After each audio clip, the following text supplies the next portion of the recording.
সম্মানিত ইসলামপ্রিয় তৌহিদি জনতা, আমরা আজকের মিরসরাই এই বিক্ষোভে কি জন্য অংশগ্রহণ করেছি আমাদের প্রত্যেকেরই জানা রয়েছে।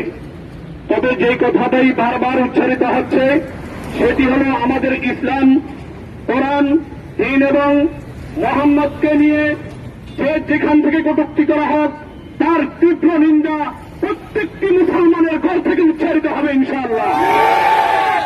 আমাদের ইসলাম নিয়ে কটূক্তি, সালাম নিয়ে কটূক্তি, শেষ পর্যন্ত মোহাম্মদুর রাসূলুল্লাহ সাল্লাল্লাহু আলাইহি ওয়াসাল্লামকে এই পর্যন্ত কটূক্তি করা হচ্ছে।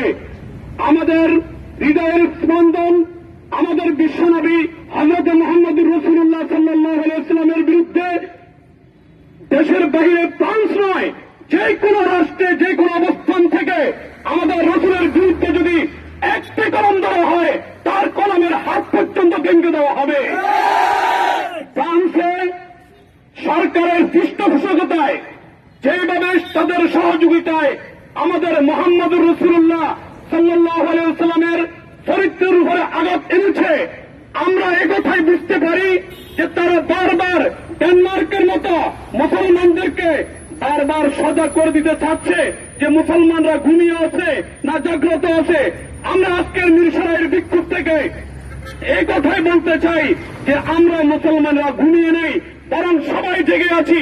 যদিও আমাদের ব্যানারে এক একজন এক এক দলে বিভক্ত থাকি, কিন্তু আমাদের নবীর বিরুদ্ধে, ইসলামের বিরুদ্ধে যদি কোনো কথা বলা হয় তখন ব্যানার ভিন্ন ভিন্ন হবে না, প্রত্যেকটি মুসলমানের ব্যানার একটি হবে।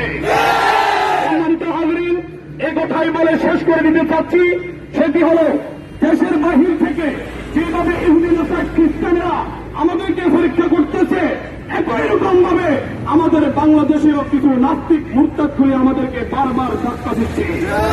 এখান থেকে আমরা তাদেরকেও বলতে চাই যে দেশের বাহিরে যদি ইসলামের বিরুদ্ধে মুহাম্মদের অপমাননা করা হয়, সেটা যদি মুসলমান সহ্য না করে, বাংলাদেশের কোন কুলঙ্গারও যদি ইসলামের বিরুদ্ধে কথা বলে সেও বাংলার জমিনে থাকতে পারবে না ইনশাআল্লাহ। আমার বক্তব্য শেষ করলাম।